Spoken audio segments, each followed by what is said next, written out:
husband was an air traffic controller. In our past lives, my daughter had a heart attack when the flight we were in faced a thunderstorm. I contacted my husband at the control tower to arrange for priority landing. At the same time, the other flight that my husband's soulmate was in crashed after being struck by lightning. My husband acted normal after that incident. However, later on my daughter's birthday, he locked my daughter and I in the house and we were burned to death. If you hadn't asked for priority landing, Kelly's flight would not have crashed. I don't think there is anything wrong with your daughter. You only did that out of your jealousy for Kelly. You caused the death of a few hundred innocent lives. My daughter and I did not manage to escape. We died horribly.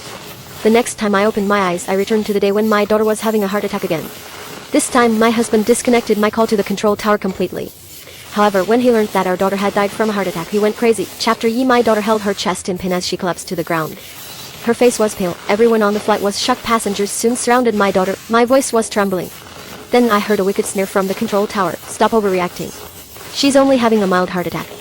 You're only trying to use that as an excuse to land first. You're ignoring the safety of the lives of a few hundred people for your own sake. How disgusting is that? My heart sank when I heard that. It seemed that Justin Woods had been reincarnated as well. The burning yet torturing memories from my past life still lingered vividly in my mind. The pain in my soul attacked me as I breathed heavily. As I continued flying the plane, I replied, Justin, you don't understand your daughter's medical condition. How can you say that? Is she really going to? A buzzing sound was heard, and after some connection issues, Justin cut off my connection to the control tower. My co-pilot, Jeff Goodrich, said anxiously, Captain Davis, your daughter isn't doing well. My daughter's struggling breaths echoed in my ears. I tried to contact the tower again. However, another colleague's impatient voice was heard from the other end of the line. Captain Davis, Justin told us about everything. You're worried about the thunderstorm and wanted to land earlier, right? Why do you have to make up a lie that your daughter is dying? Everything must be done by the book. Stop calling. At the same time, I heard Justin's voice speaking with relief. Flight C-176 has landed successfully.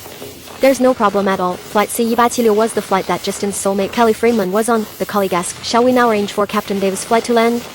It's her turn now. However, Justin snorted coldly and spoke indifferently. Let her wait. Didn't she like to jump the queue? Well, let her feel what it's like to be cut in a queue. The colleague then cut off the connection. At the same time, he cut off the only hope for my daughter's survival. The co-pilot told me that my daughter was calling for me. She was in pain. He took over the flying to give me some time. I ran to my daughter without hesitation. Mom, I'm sorry. My daughter's lips had turned blue. She smiled bitterly. This is where I leave you. She shut her eyes slowly. Her arms dropped. I let out a deep low cry.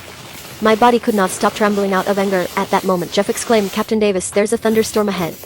I had no time to feel sad. I knew I was facing the same challenges as the flight in my past life. My top priority was not to feel sad. I had to land the flight carrying some bad people safely. Chapter R. I contacted the control tower again. Justin said impatiently, Flight CR-222E is experiencing a special situation and has to land first.